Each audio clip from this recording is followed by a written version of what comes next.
ఈరోజు మనం అమెజాన్లో లిస్టింగ్స్ అనేది ఎలా క్రియేట్ చేయాలో తెలుసుకుందాం. సో ముందుగా మీరు అమెజాన్లో లిస్టింగ్ క్రియేట్ చేయాలి అని అంటే ఏఎస్ఐఎన్ నెంబర్ అనేది ఉండాలి. ఏఎస్ఐఎన్ నెంబర్ అని అంటే Amazon serial identification number.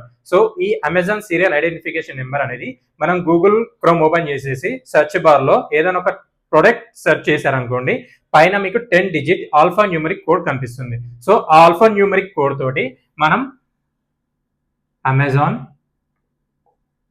Seller సెంట్రల్కి వెళ్ళి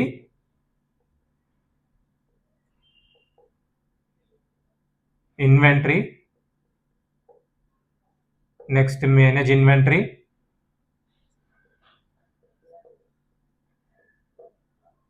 next click on add a product, then copy that ASIN number copy చేసేసి పేస్ట్ చేయాలి. Copy paste.